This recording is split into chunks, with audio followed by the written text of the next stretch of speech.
Hey everyone, this is Corinne Lafont, your favorite radio host, your only radio host, and favorite girl, of course, broadcasting to you from the lovely island of Trinidad and Tobago in the Caribbean or between the lines. And you know how we always do it here on Between the Lines. We start the show off with gratitude or thankfulness. I am so thankful to be here. It's a lovely day. It's great to be alive. Here another day. My purpose is not over. And once you're above ground, yours isn't over either. It's great to be here. It's great to spend another time, another year with this man that you're seeing on the screen. I can't believe it. The title of our episode is Hey, and he's waving. It's third time's the charm. I think this is the third time he's coming on my show. And you see, blessings is coming now because the rain started to fall just when I started to say that. So if you hear a little sound, I can't control that yet. I don't have those powers yet. Until I do, I'll tell you how I can do it. But enjoy the nice little rain in the back and focus on what me and this young man here is going to be talking about. And this man's name is James Hill. He's from RockHill Publishing. So we're talking about third time's a charm. And like I mentioned, I think this is the third time. I lost count by now of how many times he's been on my show. But when I look back, I think it's been a year ago, and sometime between the year and now he came on, and then he's back again. I think this is the second time for the year so far. And I wouldn't be surprised if he's back on before the end of the year. Oh my goodness, he's been doing stuff. So let me tell you a bit about him. He is, just quickly, because I mean, when we start talking, you will see the transition. He has created RockHill Publishing to publish his own work and give others access to the literary world. And I will stop right there and tell you a little bit about James. When James come on my show, he was an author to promote his book. And from then, this man has transitioned into starting his own business, helping other authors to become published authors. And how did he do that? He made sure that he learned the ropes, understand the industry, did it on his own, went through his own struggles and challenges, you know, gathered knowledge, skills, experience to be able to teach others and to help others to do well as an author.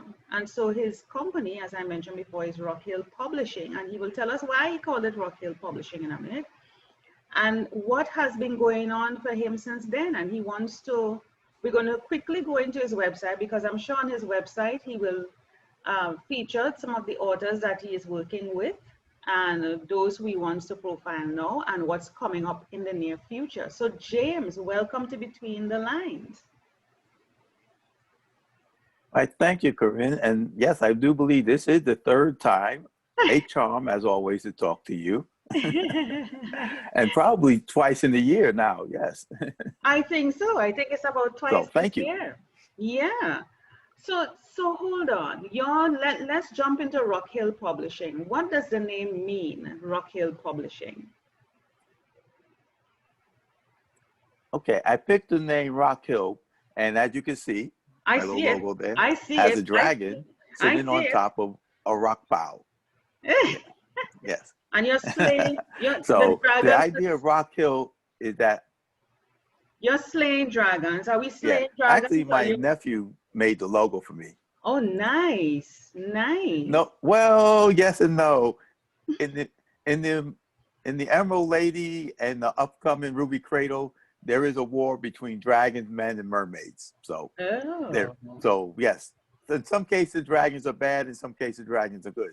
For RockHill, dragons are good. Very good. Once because they protect. Once we're hanging with the good guys. Once we're hanging with the good guys, we're good. We're good.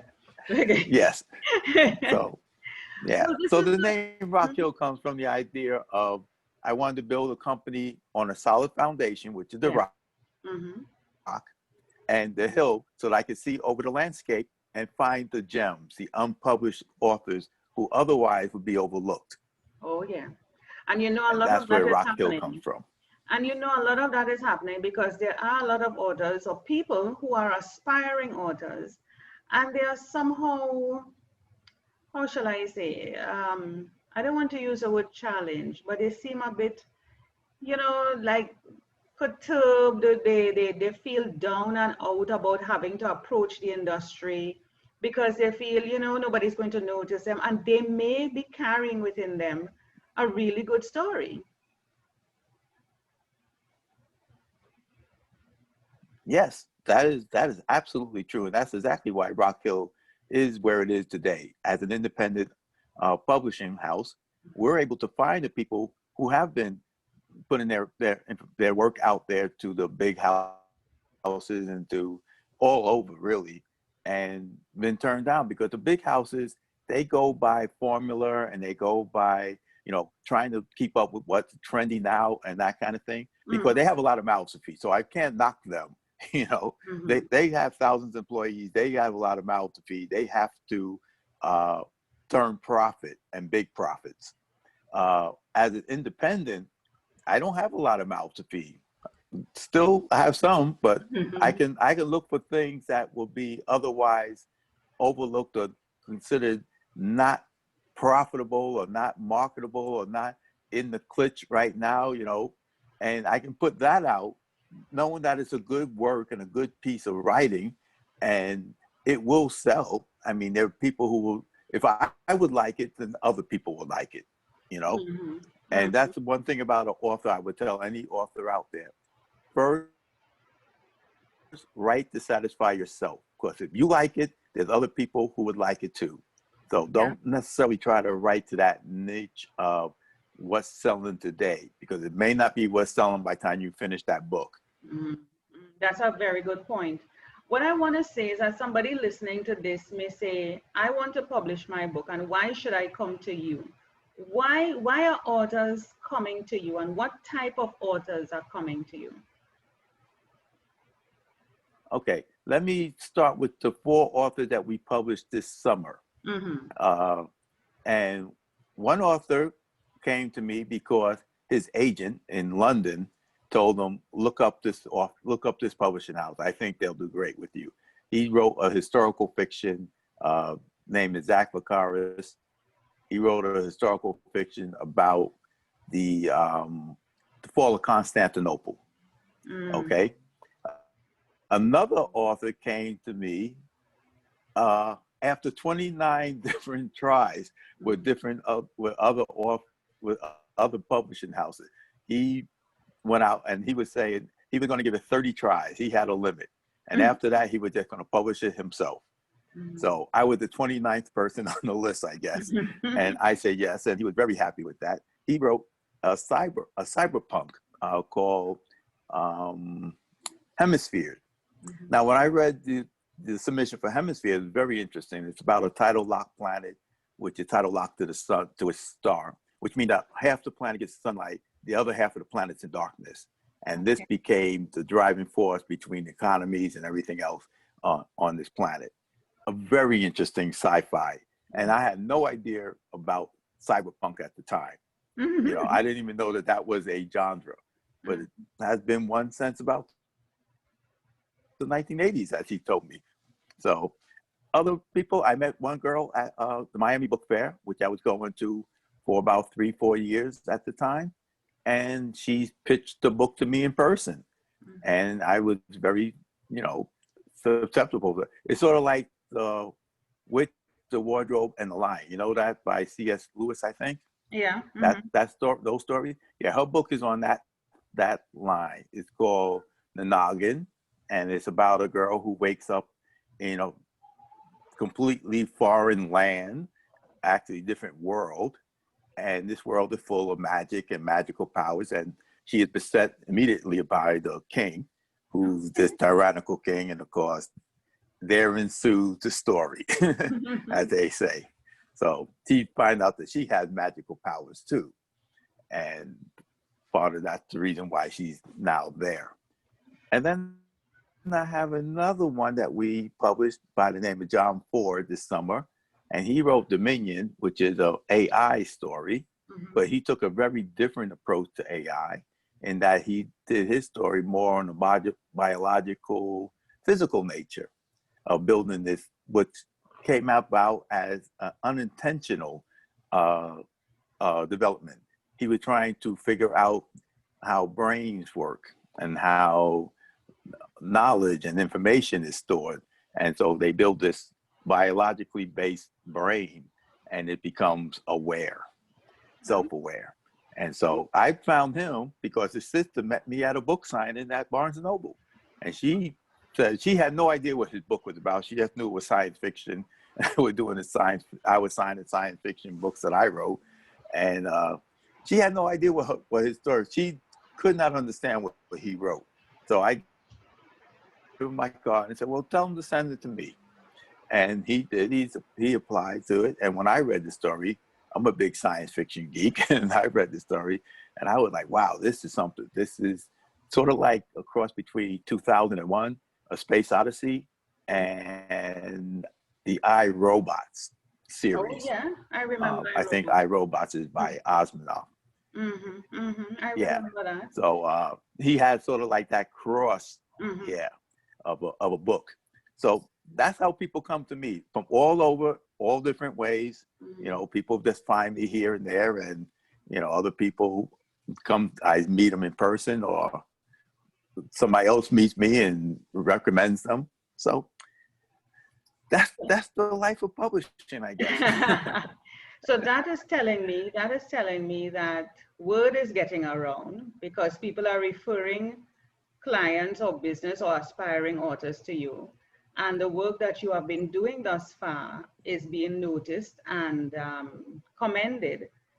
And I noticed that the types of books that you're sharing are not non-fiction, which you know is my area. I'm a non-fiction author. Right. Those are more fiction oriented. So sci-fi and what are the other genres you offer? Sci-fi, fantasy, romance, just general fiction. You know, I don't like the word chitlet, but we have somebody who wrote what she thought was a romance, and she called it Get Out Now. And I had to tell her, yeah, you're not really writing romance. You're more or less writing women's fiction, which was it was a very good book about a lady who was in an abusive relationship. Right. And she had to, and ergo, to get out now. Yeah. But she pitched it to me as a romance novel. And I learned a little while ago, a couple of years ago, what actually makes a romance novel. And I was like, yeah, this isn't a romance novel. It's a good novel, but it's not romance. It falls into the category of fiction, women's fiction. Yeah. So it was good, so we published it. Yeah. What would you said something a while ago. What would you consider a romance novel? Well, romance has to have a happy ending, happy ever after. The protagonist, the male, female protagonists, have to only be involved with each other. Now, they have the breakup in the relationship, and then they get back together at the end. This is, you know, the formula that goes through romance. But in the meantime, neither one of them can sleep with another person. Okay. They have to be faithful to each other throughout the novel. So you can only have one lover in a romance. Really? And like I said, it had to end up happily ever after. But what if there's another person in the really, picture? And I was surprised about that. Yeah, why can't you have another person in the picture? Why can't you have another person, or there's always another person? Because then it's not a romance. Oh, but what if they find then it becomes an adult novel. No, but what if they find each other? What if there's a third person and the two people really realize that they are truly in love and kick out the third person? That's usually what happens. That is absolutely what happens. It's the boy meets girl, the boy does something, or the girl does something, or another person interferes in the life. So then they break up, and then at the end they find out that they were really meant to be together. Yeah, that is the formula of a romance. Right. I found out. Right. Right. Not that I'm encouraging. Not that I'm encouraging a third person or interference. I'm just saying. Yeah, but see, she or he, and I found this out too, the man can't go with the other woman either. The other woman steps in to break up the relationship. Yeah, he still has to be faithful to the first woman. Of course. He can't fiddle around there No, with the no, other no, woman no, and then come back. No, no, no. That no. breaks all the rules of romance. Oh my goodness. And love, just love, love in general. Mm. So, Yes. so let me see if I can switch over to your website. So the four authors that you mentioned, are they featured on your website? Yes, they are. Okay, let me see if I can share my screen and hop across there. Where did what did I do with your website? Hold on one second. Let me see here. I am trying to switch over. Here we go. I'm seeing a dragon. Are you seeing that? Okay, here it comes. Not yet. It's still circling. There we go. Right. The dragon is there. The dragon is there. So if you can scroll down the screen a little bit. Scroll down a little bit. Yeah, okay. Right there. So now I can see it. All right. Those are the romances. That's my Emerald Lady. And coming up should be, okay, that's Mistress of the Rock. He's my guy from Cyprus. And his other book in that series. And that Nanagan, that's the one who I told you I met in Miami. And that's me again, my sci-fi. And then that's the Minion. That's the one whose sister came to talk to me. That's the sci-fi about, and that's Hemispheres. That's the one about the tidal lock planet. That's me again. I remember these. And with a we heart. should That's what we see, that's me again. Yes, that's what we started years ago. That's where we started, yes. Yeah, that's where we started. And there go the Crescent and the Cross, the Villelas Chronicles. And then some more Love and Madness, some more romances. More romances. So, yeah. And like you were saying, it shows me that I am doing I would say I'm doing well, okay? I'm doing well because people are now coming to me, finding me, and it shows me that what I'm doing is actually working. Yeah. And it's actually bringing more writers into me. Now, people do want to be published, so it's not really a hard thing to have people find you as a publisher. But the quality of work that I'm starting to get is showing me that people are taking RockHill Publishing seriously. Yeah, yeah. I do have to turn down several books because they are not of publishing quality. But we always give them a good report on what they did right, what they did wrong, how to improve it. So we never just send out the one word, sorry, this isn't for us. We always give them a good report on their books, and that sort of thing. Because we are trying to help new writers. We are trying to help the individuals who are coming up in this business. But I've been at this 30 years or so now. Wow. And publishing about 7-8 years now. Wow. So yeah, I've been at this a long time. Yeah, you have some experience under your belt. And I noticed even on your website, let me see if I can find it here, that you're not taking in any manuscripts or samples right now, because you're filled up until next year, right? Yes. That shows you how many submissions we have gotten so far. And in order to do justice to the people that we have and the people that we have accepted already, we have to cut off anymore. I don't want people to submit to me and me knowing that they're not going to even get a fair shake, and waiting a year or more just to hear back from me. In that case, they could, submit to other places. There are other people. There are other companies out there, and so that's why I cut off the submission, because we have so many people that we figured, okay, look, if we keep taking in submissions, we're never going to get caught up, and we're never going to be able to handle the people that are coming behind us. Yeah. So or behind them. So therefore, it's like let's take custom missions, work on what we have, get beyond this workload, and then we can open up fresh again, and we'll start taking new submissions again.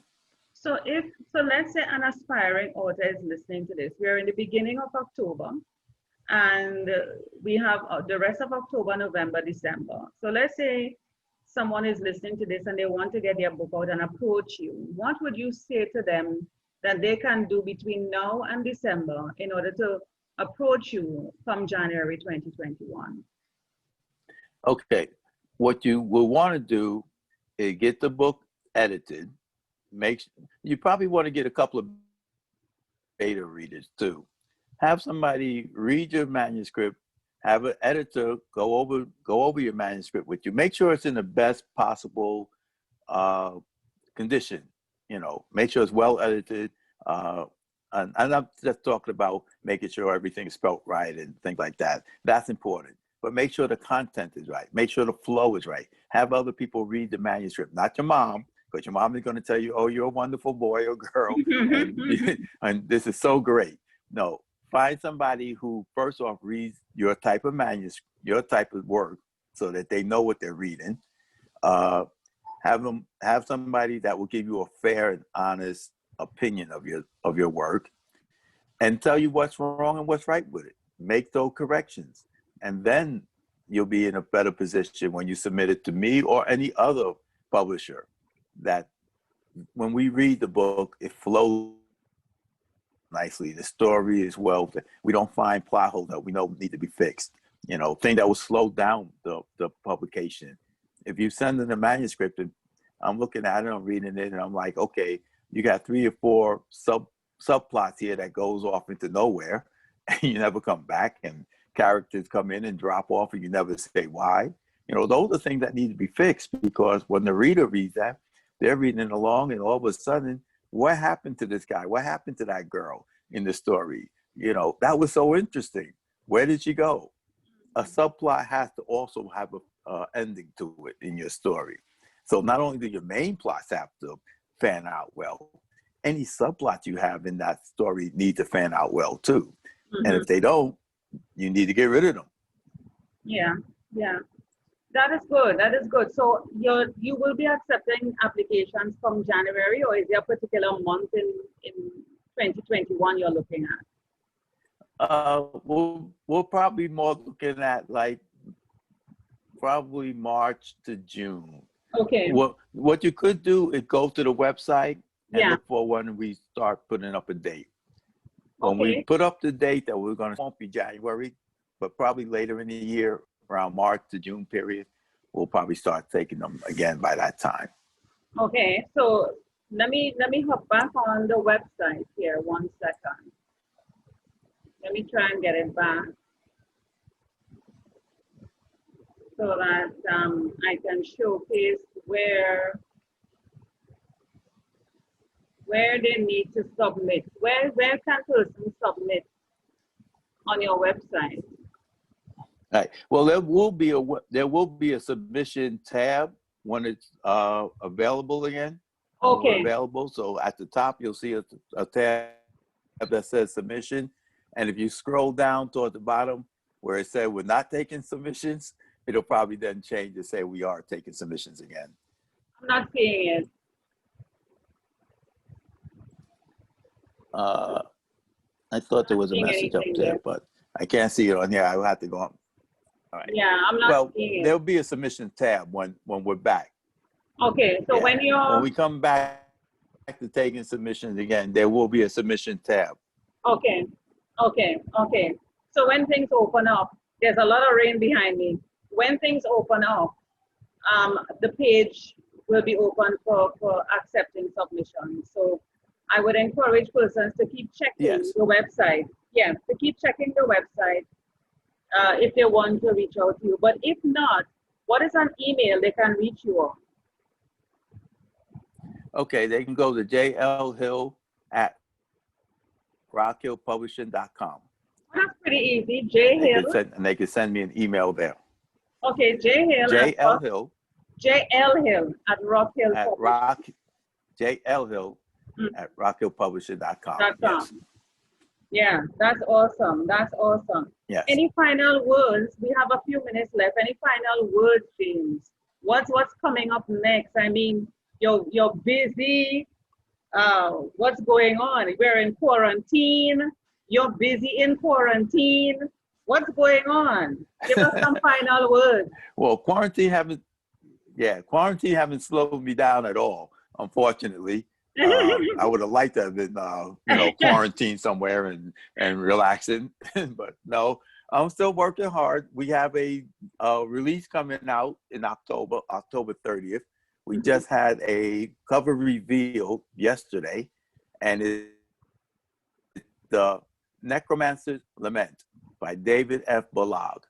And he'll be our next release. And like I said, October 30th, we're going to have a book launch party on Facebook. So look up RockHill Publishing on Facebook, and you'll find information there. And I invite you all to come to the book launch, because the book launch is a lot of fun. We give away copies of the book. Right now, you can go on Amazon and find the book. It's called Necromancer's Lament. And lament, actually, is a better way to pronounce that word. And, so you need to extend an invitation to me so that I can share it. Yes. Oh, yes. I'm sure it would I'll send it to you too. Yeah, so that I can put it up and let people know about it, so that they can hop on and be part of the party.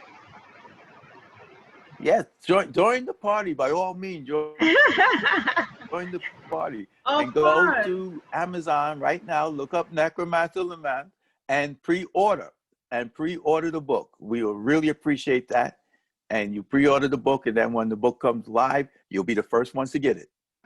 That's the way to go. And now everything is virtual. Anybody from all over the world, no matter what time zone, should be able to attend. No excuses. Yeah? That's right. Even if it's 3 a.m. where you're at, you wake up for 15, half an hour, you have a lot of fun, answer a couple of questions. We have giveaways. It'll be amazing. This guy wrote an amazing book, and you're gonna love it. If you like magic and Harry Potter type stuff and things like that, you are going to love this book.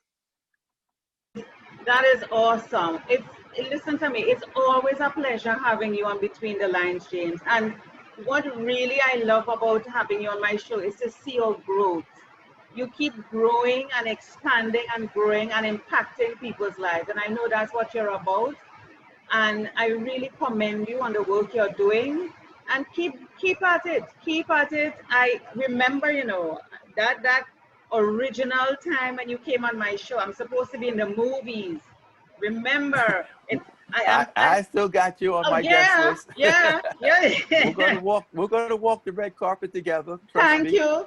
I just want to remind you of that in case you forgot. You know, when you get all big and all that, you might forget who Corinne is. Never, sweetheart. I will never forget you. I just want to remind you. You might find another author who's doing well, and you might say, "Oh, I didn't remember Corinne," and you take that other person on the red carpet. I'm just saying. You're gonna be number one in my entourage, always. I have to have a big entourage to go to the Hollywood. That's right. I love talking to you. You're an amazing person. But it's been a pleasure having you. The rain is pouring so much heavier now. So before we get cut off, you hearing it? Before we get cut off, I want to tell you thanks so much for being on my show, and I look forward to hearing so much more about you and RockHill Publishing. Congrats to all the authors. All the best to you. Thank you. And to you too. Your show is great, and I love it. And thanks for having me on so many times. That's all right. Anytime you're ready. All the best to you. All right. Thank you, Corinne.